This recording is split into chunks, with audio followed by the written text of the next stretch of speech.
What if the man you loved, the man who promised you forever, threw you out onto the street the moment you told him you were carrying his child?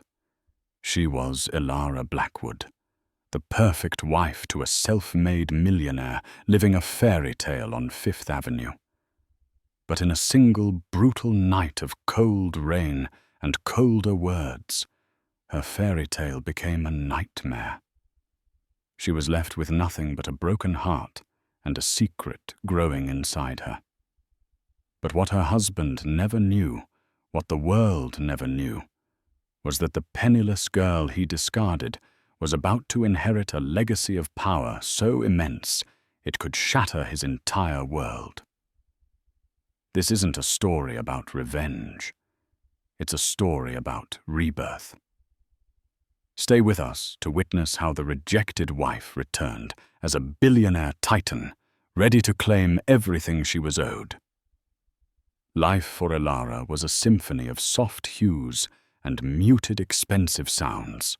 It was the gentle purr of Damian's Rolls Royce, phantom gliding through Manhattan traffic, the hushed reverence of the staff in their sprawling penthouse overlooking Central Park, the delicate clink of champagne flutes at galas, where she was more an accessory than a participant. Damian Blackwood had not just married her. He had curated her. Elara Hayes, an orphan with a scholarship to her name and a heart full of art history, had met Damian at a university fundraiser. He was a rising star in the tech finance world, a man who built his empire, Blackwood Industries, from the ground up with ruthless efficiency. He was captivated by her quiet grace, her genuine smile, and what he called her unspoiled nature. To him, she was a beautiful, pure canvas on which he could paint his vision of a perfect life. She, in turn, had fallen for his ambition, his sharp intellect, and the vulnerability she occasionally saw flicker behind his steel-grey eyes. She believed she was his sanctuary, the calm to his storm. Their first 2 years of marriage were a whirlwind of luxury. He adorned her in Chanel and Cartier, but her world remained small, confined to managing their home, hosting his business dinners, and waiting for him. She traded her dreams of curating a museum for curating guest lists. Still, she was happy, or so she told herself. She loved him, and she believed his all-consuming work was for them, for their future. The moment that changed everything came on a crisp October morning. The 2 pink lines on the pregnancy test felt like the final perfect brushstroke on their life's masterpiece. A child, a piece of both of them. A reason for Damian to finally slow down, to be present, to build a home instead of just an empire. She planned the reveal meticulously. She booked a table at Jean-Georges, his favorite restaurant, the one where he'd proposed. She wore the sapphire blue dress he loved, the delicate fabric clinging to a figure that hadn't yet begun to show the secret it held. He was late. An hour late. When he finally arrived, he didn't apologize. He slid into the booth, his eyes already scanning his phone. Sorry, Elara. The Sterling merger is at a critical phase. We're on the knife's edge. Damian, she began, her hands trembling slightly as she reached for his across the table. I have news. Wonderful news. He finally looked up, his focus shifting to her, but his gaze was impatient. What is it? Her heart hammered against her ribs. This wasn't how she had pictured it. I'm pregnant, she whispered, her voice thick with emotion. We're going to have a baby. The reaction was not what she expected. There was no joy, no rush of excitement. Instead, a mask of cold calculation descended over his face. The warmth in the restaurant seemed to vanish. He slowly withdrew his hand from hers. A baby, He said the words flat, devoid of feeling. Right now. It wasn't a question. It was a statement of profound inconvenience. I thought you'd be happy, she stammered, the smile faltering on her lips. Happiness is a luxury, Elara. We're in the middle of the biggest deal of my life, he said, his voice dropping to a low, chilling tone. The merger with Sterling Corp is everything. It will make us legends.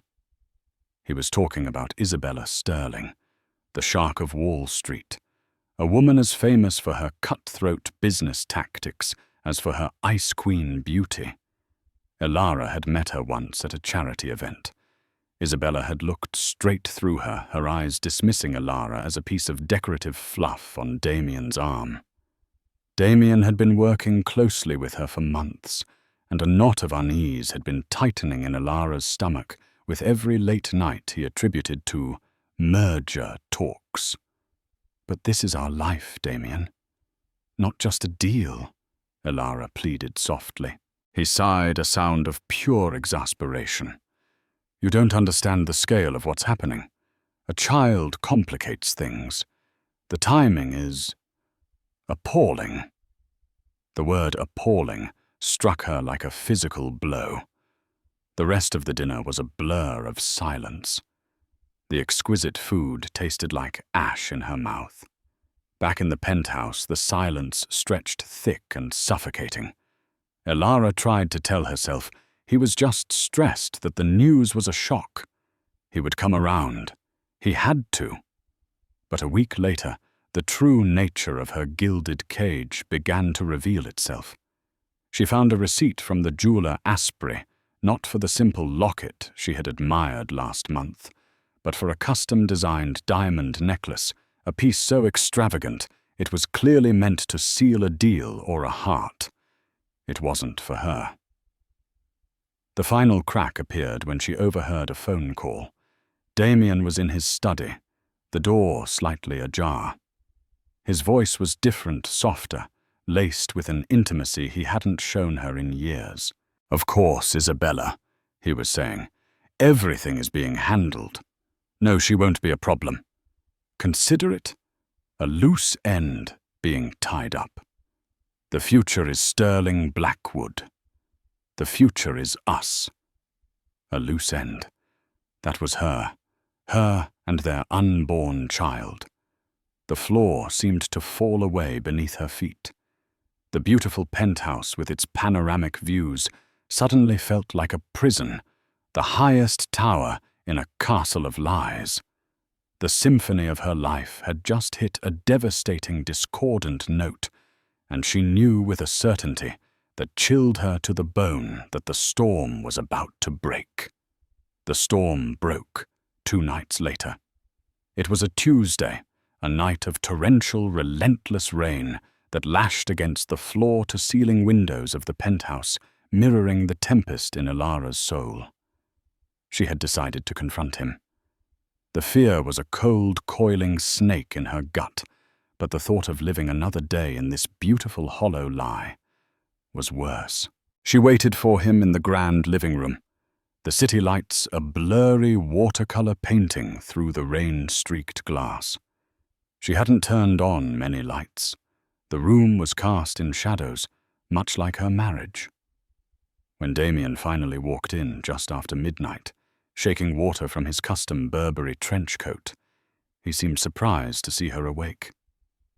"Elara, you should be in bed," he said, his tone dismissive as he loosened his tie. "We need to talk, Damian," she said, her voice steadier than she felt. He tossed his coat onto a pristine white sofa.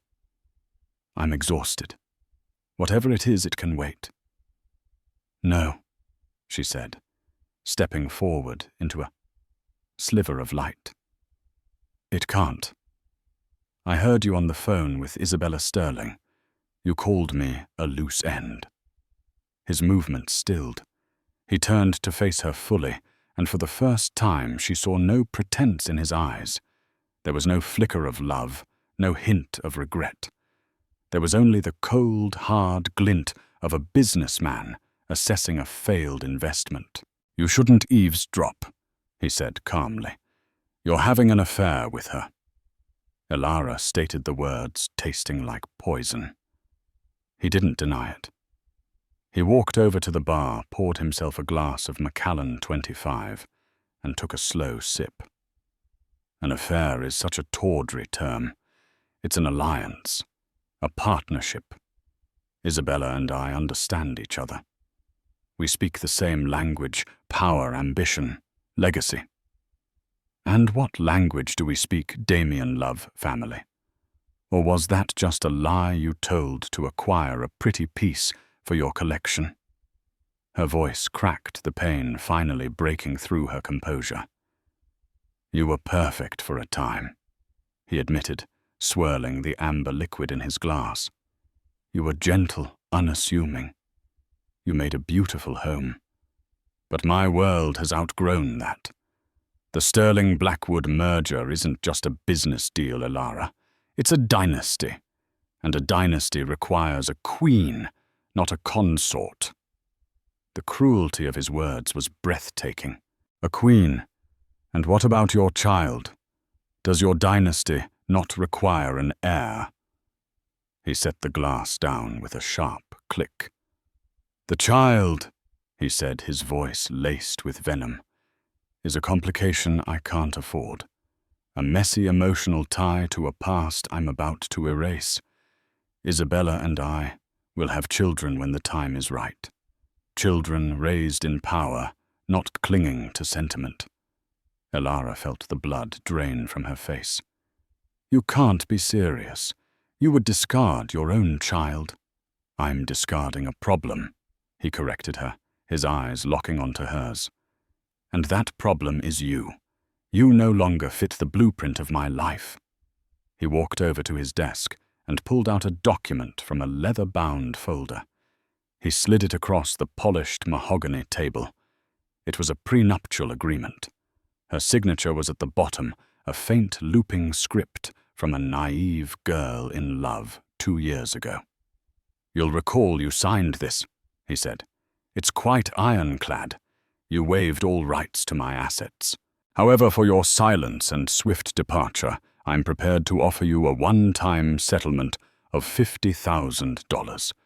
You'll sign a non-disclosure agreement, disappear, and this inconvenience will be dealt with." $50,000. Hush money. For her silence, for their marriage, for their child. The insult was so profound it almost made her laugh. "I don't want your money," she whispered, her body trembling with a mix of rage and heartbreak. "No." His eyebrow arched. "Suit yourself. Then you'll get nothing. As of this moment, this is no longer your home. My security will escort you out." It was happening so fast. Her mind couldn't process the sheer velocity of the destruction. "Damian, please," she begged, tears finally streaming down her face. "Think about the baby. Our baby." He looked at her stomach, at the place where their child was growing, and his expression was one of utter revulsion. "That is your problem, not mine." He pressed a button on the intercom. "James, please come to the living room." 2 large men in dark suits entered the room almost immediately. They were his personal security detail, men she had once greeted with a friendly smile. Now their faces were impassive stone. "Mrs. Blackwood is leaving," Damian announced. "Please escort her from the premises. She is to take nothing but the clothes she is wearing." "Damian!" "No," she cried, a raw, primal scream of disbelief. James and the other guard took a step towards her. She backed away, her hands protectively covering her stomach. "You can't do this." "I already have," Damian said, turning his back on her to look out at the storm. "You have 5 minutes to leave under your own power, or they will remove you." The finality in his voice broke her. There was nothing left to fight for here. The man she loved didn't exist. Perhaps he never had. This cold, monstrous stranger was all that remained. With her last shred of dignity, she turned and walked towards the door, the guards flanking her like wardens. She didn't look back. She couldn't bear to see the man who had just shattered her entire existence standing there victorious among the ruins. The elevator ride down felt like a descent into hell. The lobby was empty, the doorman averting his eyes in shame. Then the heavy glass doors opened, and she was pushed out. Not gently escorted. Pushed. She stumbled out onto the pavement of Fifth Avenue, into the heart of the raging storm. The cold rain hit her instantly, plastering her thin silk blouse to her skin, drenching her in seconds. She had no coat, no purse, no phone. The $50,000 he had offered, and she had refused, was a phantom gesture. He had intended for her to leave with nothing. She stood there, shivering, and soaked cars hissing past and sending up sprays of dirty water. She looked up at the penthouse, a beacon of light high in the sky. Her home. And now she was just another piece of trash thrown out onto the street. Pregnant alone and utterly broken, Elara Blackwood ceased to exist. In her place was a ghost haunted by a life that was no longer hers, with nowhere in the world to go. The first few days were a blur of shock-induced numbness. The city that had once been her playground became a concrete labyrinth of indifference. The rain-soaked night bled into a cold grey dawn. Elara found her way into the subway, not to go anywhere but for the relative warmth and anonymity it provided. She rode the trains for hours a wraith among the morning commuters, her mind replaying Damian's cruel words on a torturous loop. A loose end. A problem. It's not my child. Hunger gnawed at her, a primal ache that sharpened the edges of her despair. She had no money, not a single cent. The Cartier love bracelet on her wrist, a first anniversary gift from Damian, felt like a cruel joke. She stared at it, the gold glinting under the flickering fluorescent lights of the train car. It was a shackle to a life that had tried to destroy her. With trembling hands, she found a pawn shop in a grimy corner of the city.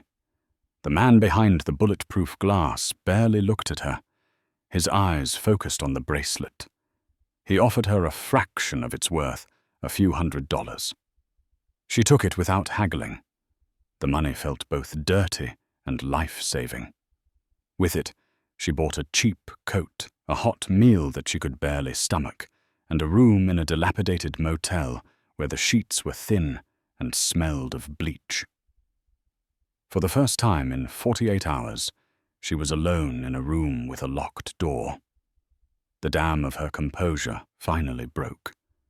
She curled into a ball on the lumpy mattress and wept for the husband she had lost for the baby, who deserved so much more, and for the woman she no longer was.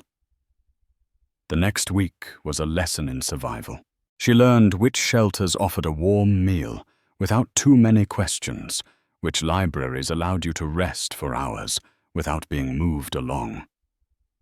She saw a side of New York she never knew existed, a world of desperation and quiet suffering, hidden in the shadows of the skyscrapers she used to call home. Her pregnancy was a constant, terrifying reality. Morning sickness hit her hard, and with no proper nutrition, she felt weak and dizzy. The fear for her baby was a physical pain, a constant pressure in her chest that was sharper than her own hunger. She had to do something. She couldn't bring a child into this world of homelessness and despair. One afternoon, sitting in the New York Public Library using a computer to search for women's shelters, she found one with a good reputation. the Haven House. It offered support for pregnant women and new mothers. It was her only hope. Life at the Haven House was humbling.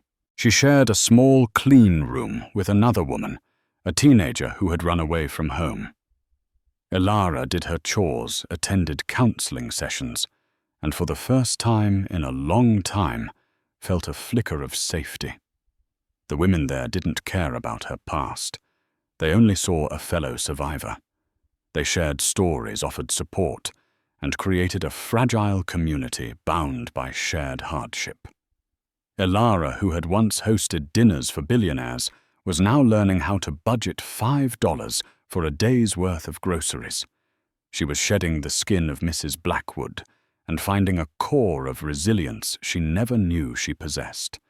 She was 3 months pregnant when the lifeline appeared.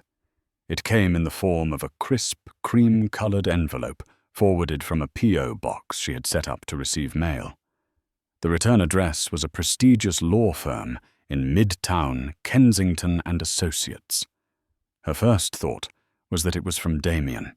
Perhaps he was suing her, trying to legally sever his ties to the baby, ensuring she could never make a claim. Her hand shook as she tore it open. The letter was brief and formal.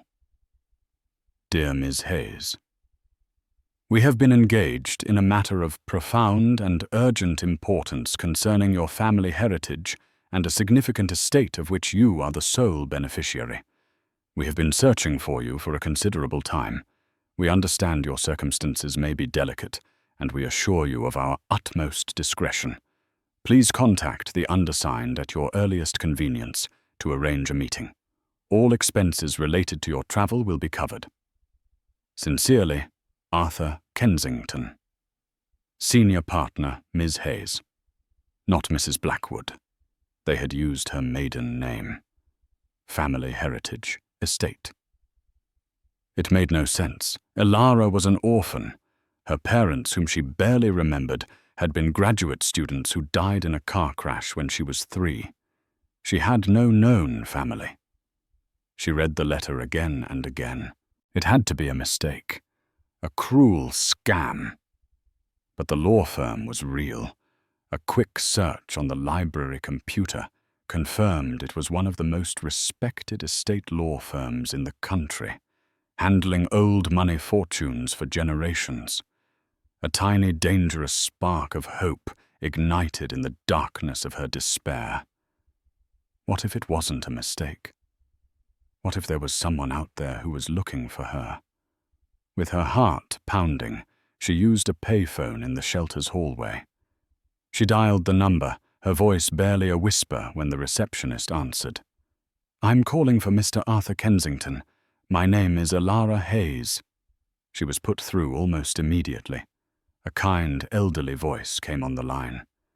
Ms. Hayes, thank God. We've been trying to find you for months. My name is Arthur Kensington. Can you please tell me you are safe? The genuine concern in his voice was so unexpected, it brought tears to her eyes. Yes, she choked out. I'm safe. Excellent. Can you come to my office, say tomorrow at 10 a.m.?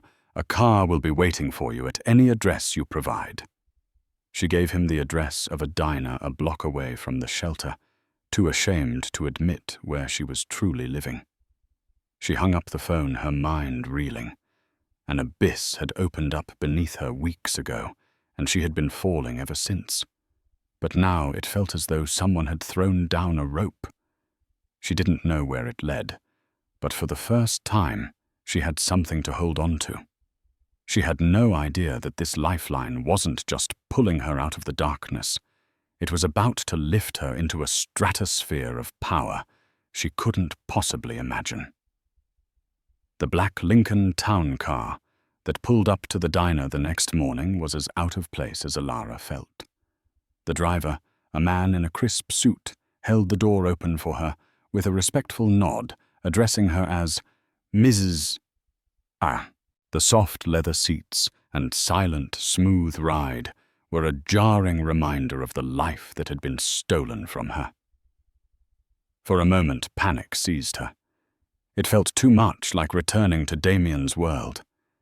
But the destination wasn't a penthouse of lies. It was a tower of glass and steel on Park Avenue, home to Kensington and Associates. Arthur Kensington's office was on the top floor. It wasn't ostentatious like Damian's, which was all sharp angles and modern art designed to intimidate. This room was filled with old-world elegance, rich mahogany bookshelves, crammed with leather-bound volumes, antique maps on the walls, and a large desk that had seen a century of secrets. The man who stood to greet her was in his late 70s, with kind eyes, a warm smile, and an impeccably tailored suit. "Miss Hayes, Elara, it is an honor to finally meet you," he said, shaking her hand gently. "Please sit. Can I get you anything tea-water?"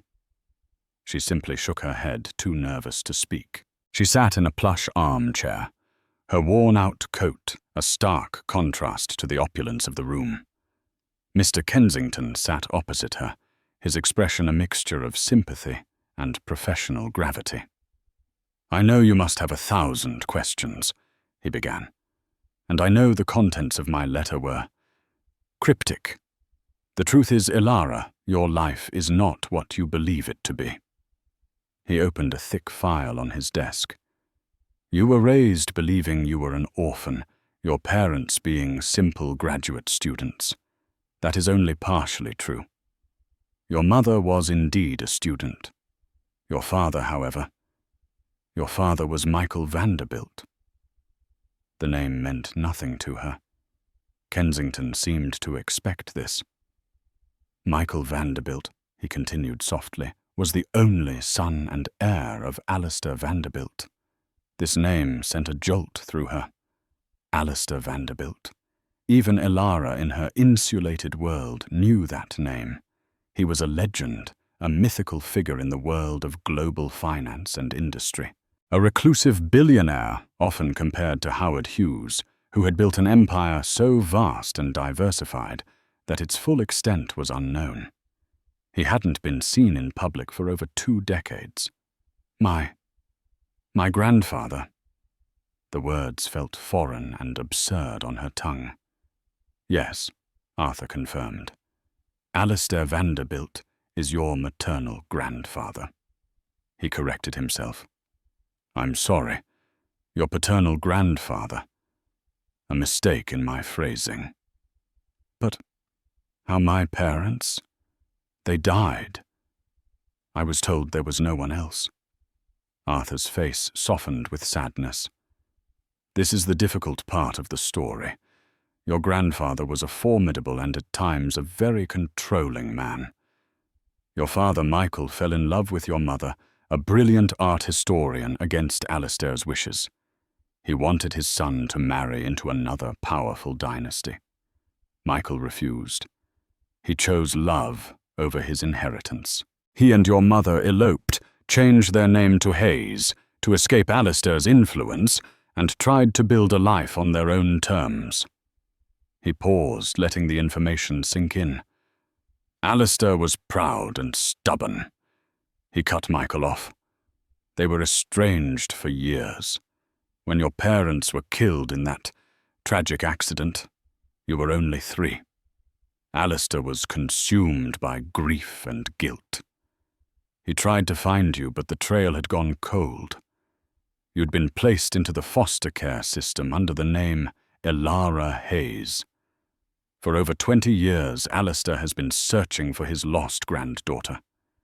He has spent a fortune, employed the best private investigators in the world, all to no avail.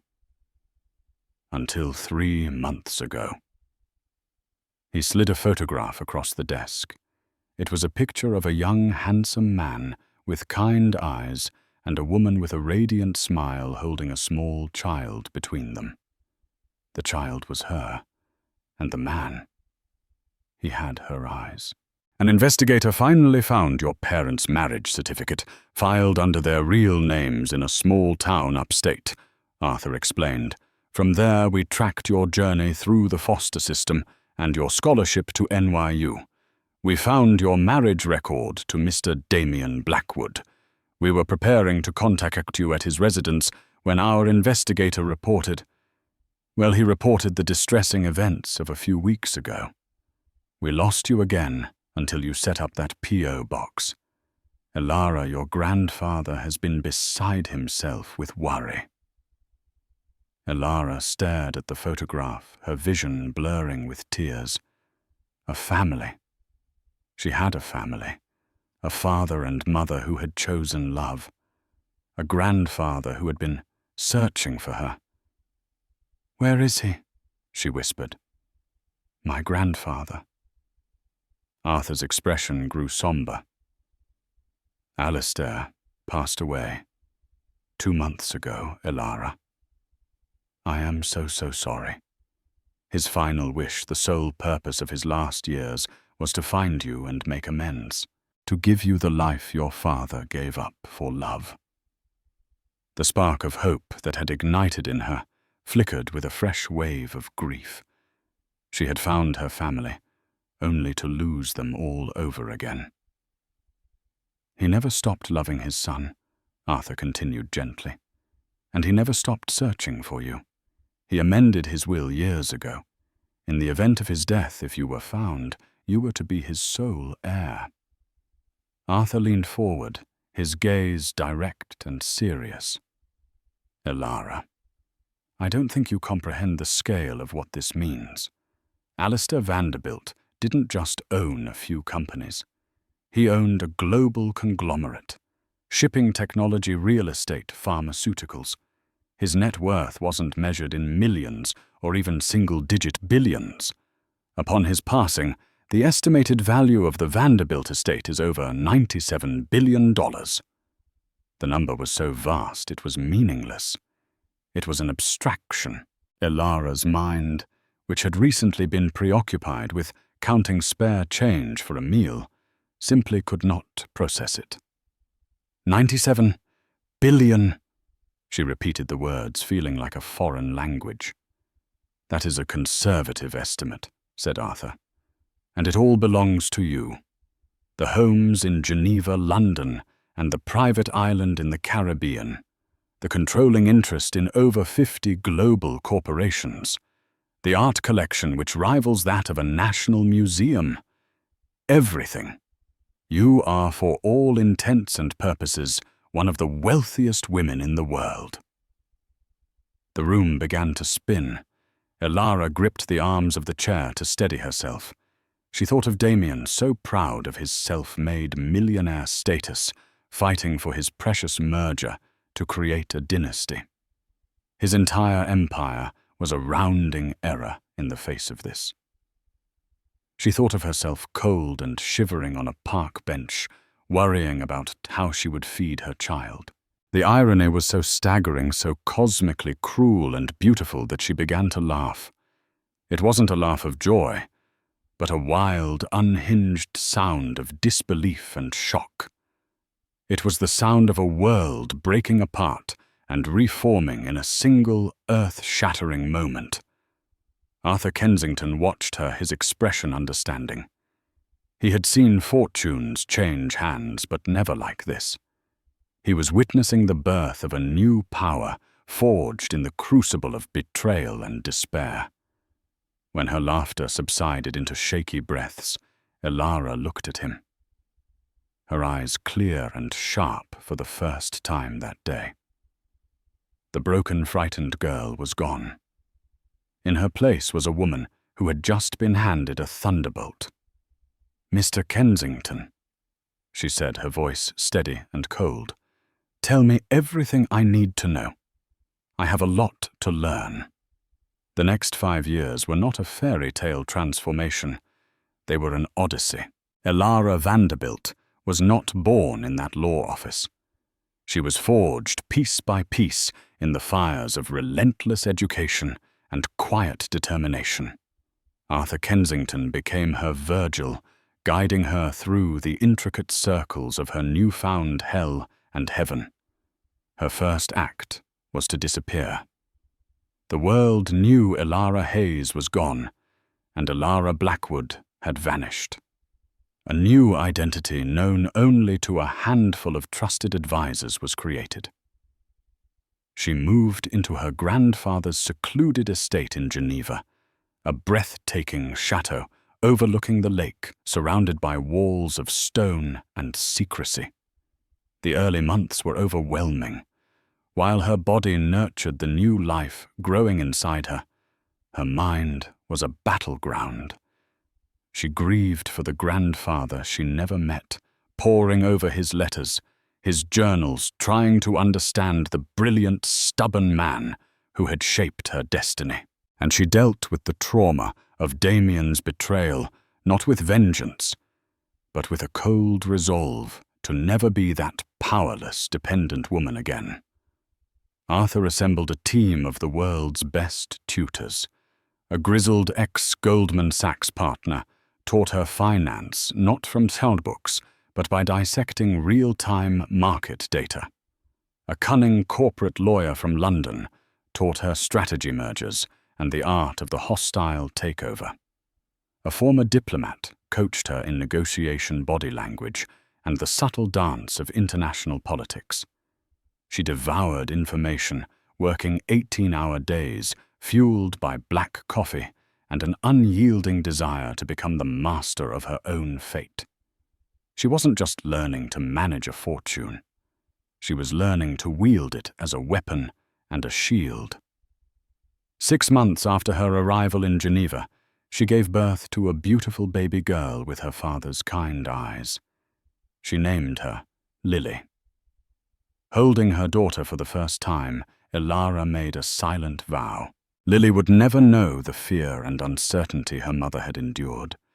She would be protected, loved and raised by a woman of strength, not a victim of circumstance. Lily became her anchor and her North Star. While the world saw the Vanderbilt empire being managed by a discreet Swiss trust, Vanderbilt Global, the real decisions were being made by Elara from her command center in Geneva. She learned about her grandfather's philosophy. He never sought the spotlight, but he controlled the stage from behind the curtain. He owned not just the flashy tech companies, but the obscure essential ones that supplied their microchips, the shipping lines that transported their goods, and the real estate their headquarters were built on. He controlled the ecosystem. Elara adopted this strategy. Guided by Arthur, she began to move her pieces on the global chessboard. Her first major move was in philanthropy. She established the Lily Foundation, a massively endowed organization dedicated to supporting women's shelters and providing educational grants for underprivileged children.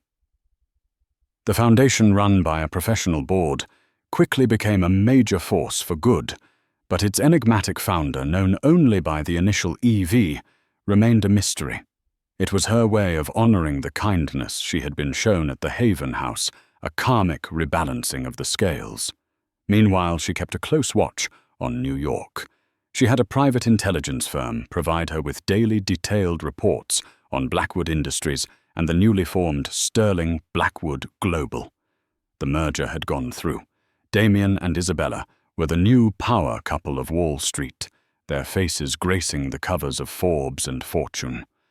They were arrogant, successful, and completely oblivious to the storm gathering on the horizon. Elara started her campaign subtly. Through a series of shell corporations and offshore holding companies, she began to buy debt in companies that were key suppliers to Sterling Blackwood. She invested heavily in a small, innovative competitor that was developing technology that would make Damian's flagship product obsolete. She didn't attack him head-on. She began to slowly and methodically buy the ground out from under his feet. Her team marveled at her patience and strategic brilliance. She was a natural. The timid girl was gone, replaced by a calculating, formidable mind. She learned to compartmentalize her emotions, to see the world as a complex system of assets and liabilities, opportunities and threats. 5 years passed. Lily was a bright, happy child, fluent in French and English, unaware of the power her mother wielded. Elara was now 30 years old. She had traveled the world, negotiated billion-dollar deals via secure video links, and commanded the respect of a small circle of the world's most powerful people, all while remaining a complete ghost to the public. One evening, Arthur Kensington sat with her on the terrace overlooking Lake Geneva. Lily was asleep upstairs. "You've mastered the empire, Elara," he said, a deep sense of pride in his voice. "Your grandfather would be astounded. You are more than his heir. You are his successor." Elara looked out at the tranquil water. "It's not enough to manage it from the shadows, Arthur. Anonymity was a shield while I was learning. Now it's a hindrance. To do what needs to be done next, they need to see me." Arthur nodded slowly. "Are you ready? Returning to New York will mean confronting him." Elara's expression was serene, but her eyes held a glint of glacial resolve. Damian Blackwood threw his pregnant wife out in the rain because she was a liability. He needs to meet the asset he created. The plan was set. The annual Metropolitan Charity Gala, the pinnacle of the New York social scene, was in 3 weeks. The chairs of the event this year were none other than Damian and Isabella Blackwood. It was the perfect stage. The world had forgotten Elara Blackwood. They were about to meet EV, Elara Vanderbilt. The Titan had been forged. Now it was time for her to return. The Metropolitan Museum of Art was ablaze with light, a modern-day palace hosting the gods and titans of New York society. The air buzzed with the clinking of crystal, the murmur of powerful conversations, and the flash of paparazzi bulbs on the red carpet. At the center of this glittering universe stood Damian and Isabella Blackwood. Damian at 40 was more formidable than ever. His empire, Sterling Blackwood Global, was a behemoth. He was the king of his world, and Isabella, draped in emeralds and bespoke Dior, was his queen. They moved through the crowd with the effortless arrogance of those who believed they were untouchable.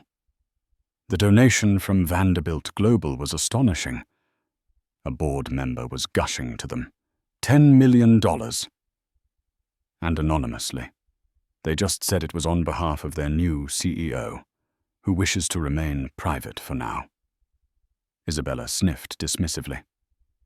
Old money hiding from the modern world.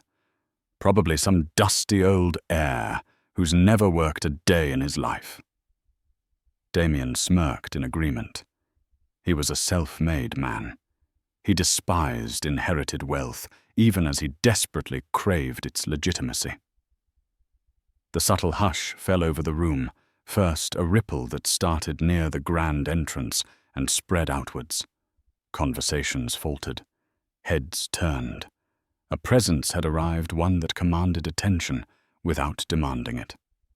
A woman was standing at the top of the grand staircase. She wore a simple, elegant gown of deep sapphire silk that seemed to absorb the light around her. Her only jewelry was a stunning necklace of flawless diamonds that cascaded down her collarbone, a piece so magnificent it made Isabella's emeralds look like trinkets. Her dark hair was styled in a sophisticated chignon, and her posture radiated a calm, unshakable confidence. No one knew who she was. She was not a celebrity, not a known socialite. But she carried herself with an aura of power that was palpable. She descended the stairs, her movements fluid and deliberate. The crowd parted for her as if by an invisible force. Her eyes, cool and analytical, scanned the room before landing on the hosts. She started walking directly towards Damian and Isabella. Isabella felt a prickle of irritation. Who was this woman stealing their spotlight? She nudged Damian. Do you know her? Damian stared, a strange sense of familiarity, stirring in the back of his mind. There was something in the way she moved, in the structure of her face. But it was impossible. The woman he was thinking of was a ghost, a pathetic memory he had long since buried. That woman was weak, broken. This woman was a force of nature. She stopped a few feet from them. A polite, almost imperceptible smile played on her lips. Her gaze was fixed on Damian. "Hello, Damian," she said. Her voice was different, lower, richer, with a faint, unplaceable European accent, but it was undeniably the same voice that had once whispered she loved him. The blood drained from Damian's face. His champagne flute trembled in his hand. The confident CEO, the master of the universe, looked as though he had seen a ghost. Elara. He breathed the name, a choked whisper of disbelief. Isabella's perfectly made-up face contorted in confusion and then dawning horror. "Elara, your mousy little first wife. Impossible." Elara's gaze shifted to Isabella, and it was like being pinned by a shard of ice. "Mrs. Blackwood," she said, her tone dripping with mock courtesy. "Isabella, you look well. Stress seems to agree with you." The gala's host, the museum director, bustled over, sensing a shift in the room's gravity. "Damian, Isabella, I see you've met our benefactor." He turned to Elara with a beaming smile. "Everyone, I would like you to meet the new CEO of Vanderbilt Global, the woman responsible for tonight's incredible donation. This is Ms. Elara Vanderbilt." The name dropped into the silence like a bomb. Vanderbilt, the mythical trillion-dollar empire, the reclusive, powerful family. The collective gasp was audible. Damian stared at her, his mind struggling to connect the dots. The penniless orphan he had thrown into the street was a Vanderbilt. It was a logical impossibility, a nightmare come to life. "Vanderbilt," he stammered. "But you had nothing." "I had nothing you valued," Elara corrected him calmly, her voice carrying in the sudden quiet. "There's a significant difference." Isabella, recovering from the shock, stepped forward, her eyes flashing with venom. "What is this, some kind of trick? Did you marry some decrepit old Vanderbilt and take his name?" Elara's smile didn't waver. "Alistair Vanderbilt was my grandfather. I am his blood, his sole heir." The finality of her statement hung in the air, irrefutable and devastating. The whispers around them erupted into a roar of speculation. The story was instantly pieced together by the city's most ruthless gossips. The powerful Damian Blackwood had divorced his unknown orphan wife years ago, only for her to be revealed as the heiress to one of the world's greatest fortunes. It was a scandal of epic proportions. Damian felt the floor tilt beneath him. Every eye in the room was on him, a mixture of pity, glee, and contempt. His perfectly constructed image was shattering in real time. He looked at Elara, truly looked at her, and saw none of the broken girl he remembered. He saw a stranger, a polished, powerful, and utterly terrifying stranger who was looking at him not with hatred or pain, but with the dispassionate curiosity of a scientist observing a specimen under a microscope. "It was a pleasure to support the museum," Elara said, addressing the host, but keeping her eyes locked on Damian. "I believe in preserving beautiful things from the past, but I also believe in progress, the future. Some things, some people, simply become obsolete." With a final dismissive glance that stripped him of all his power, she turned away. She was immediately swarmed by the city's elite, all desperate to meet the new sun in their solar system. Damian and Isabella were left standing in her wake, isolated in the center of the room. The air around them was thick with their humiliation. Isabella's face was a mask of fury. She shot Damian a look of pure loathing. "You idiot!" she hissed. "You absolute fool! You threw away a Vanderbilt!" Damian couldn't answer. He just watched Elara, the woman he had discarded like trash, hold court with the effortless grace of a queen. The storm he had pushed her into 5 years ago had not destroyed her. It had watered the seeds of a titan. And he knew with a certainty that chilled him to his very marrow that she had not returned to New York for a social visit. She had returned to collect a debt. The fallout from the gala was immediate and brutal. The story of the Billionaire Heiress and the Millionaire Fool was on every blog, in every gossip column, and whispered in every boardroom. Damian Blackwood, the ruthless, self-made man, was recast overnight as a short-sighted buffoon who had fumbled a literal fortune. The narrative was intoxicating, and it stuck. Sterling Blackwood's stock dipped a few points a tremor before the earthquake. Elara did not strike quickly. That would have been too merciful. Instead, she began a death by 1,000 cuts, a masterclass in corporate warfare that was as elegant as it was devastating. The first blow was subtle. The innovative tech competitor she had been secretly funding for years, Nexus Dynamics, launched their new processing chip. It was twice as fast and half the cost of Sterling Blackwood's flagship product. Within a month, major clients began to cancel their contracts with Damian defecting to Nexus. Sterling Blackwood's Q4 projections plummeted.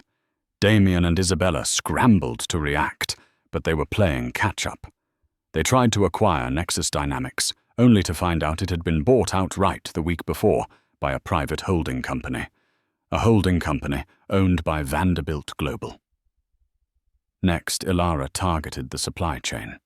The key companies whose debt she had been acquiring for years suddenly called in their loans to Sterling Blackwood all at once. They refused to renegotiate terms demanding immediate payment and disrupting the flow of essential materials. Production lines faltered. Orders were delayed. The market began to see Damian's company not just as unlucky, but as unstable. Isabella was furious, her partnership with Damian fracturing under the immense pressure. Their fights became legendary within their own glass-walled offices. "This is your fault," she would scream. "Your past is poisoning our future." Damian was a man besieged. He saw Elara's phantom hand in every setback. He would see her at industry events, always calm, always surrounded by admirers, her cool gaze occasionally flicking over to him with an unnerving lack of emotion. She never spoke to him, never acknowledged him, beyond a polite nod. The psychological toll was immense. He was being dismantled by a ghost. The final checkmate move was aimed at the heart of their empire, the massive Oceanus shipping project, a joint venture that was supposed to be the crowning achievement of the Sterling Blackwood merger. It was heavily leveraged, dependent on a consortium of international banks for financing. A week before the final round of funding was to be secured, an explosive report was leaked to the Wall Street Journal. It was an environmental impact study meticulously researched and devastatingly thorough, revealing that the project would cause irreparable damage to a protected marine ecosystem. The report also contained leaked emails from Damian, callously dismissing the environmental concerns as tree-hugger nonsense that could be buried in paperwork. The public outcry was enormous. ESG, environmental, social and governance investors pulled out in droves. The banking consortium withdrew its offer of funding. The Oceanus project, the very foundation of Sterling Blackwood Global, collapsed overnight. Their stock didn't just dip, it cratered. In a single day, sterling Blackwood lost 60% of its value. Margin calls were triggered. The empire Damian had spent his life building was insolvent. That evening, Damian found Isabella in their penthouse, her suitcases packed. "Where are you going?" he asked, his voice hollow. "My father is salvaging what's left of Sterling Corp," she said, her voice devoid of any emotion. "He's cutting this toxic merger loose. He's cutting you loose.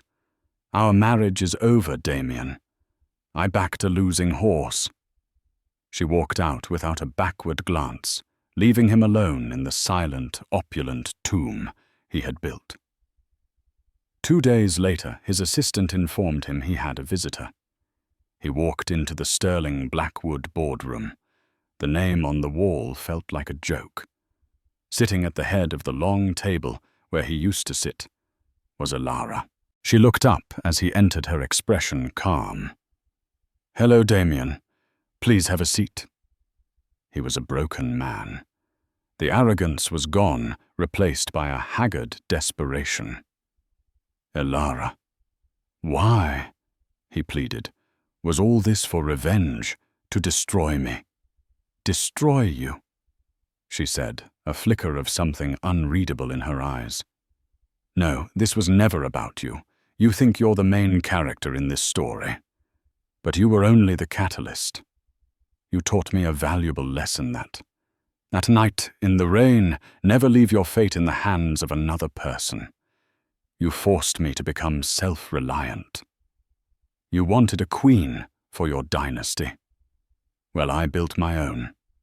She gestured to the papers in front of her. "Vanderbilt Global, through its subsidiaries, now holds the majority of your company's debt. We also own a controlling interest in your stock, which we purchased for pennies on the dollar this morning. As of 9:15 a.m., I am, for all intents and purposes, your boss. And your landlord, as I now own this building." Damian sank into a chair, the finality of his defeat crushing him. "I have a child, Elara," he whispered, a last desperate gamble. "A daughter. Her name is Lily. She's 5 years old. Doesn't she deserve to know her father?" It was the first time he had ever acknowledged their child, the first time he had spoken her name.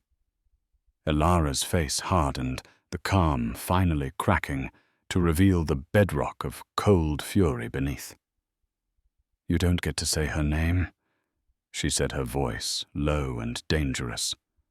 "Her father was a brilliant man named Michael Vanderbilt, who chose love over a fortune. My daughter has a wonderful legacy. She has no need for the name Blackwood." She stood up, the picture of absolute power. "You will resign from the board effective immediately. In exchange for your full cooperation, I will not pursue criminal charges for the financial fraud we uncovered during our due diligence. You will be left with enough to live, but not enough to matter. You will disappear. You have become a loose end." She used his own words against him, the final perfect twist of the knife. He stared at her, the woman he had created, and who had in turn unmade him.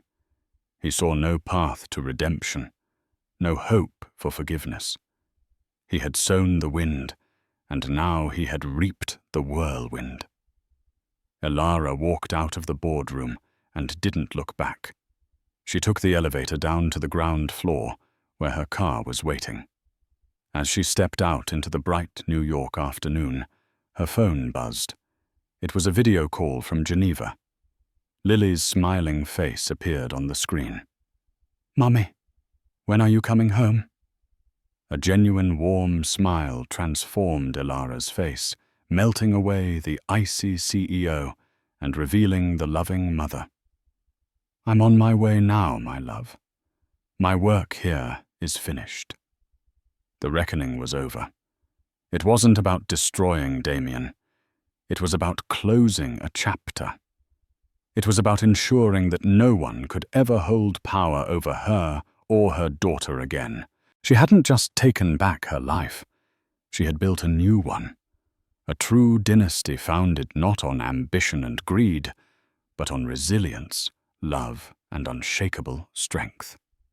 Elara's journey wasn't just about the shift from rags to riches. It was about the forging of an unbreakable spirit. She transformed her deepest pain into her greatest power. The man who saw her as a disposable accessory inadvertently created his own downfall by underestimating the woman he threw away. Her story is a powerful reminder that our worth is never determined by how others treat us, but by how we rise after we fall. She didn't just reclaim her life. She built an empire on the foundations of her own resilience, securing a future not of revenge but of purpose for herself and her daughter Lily. It's a testament to the idea that sometimes losing everything is the first step to gaining it all.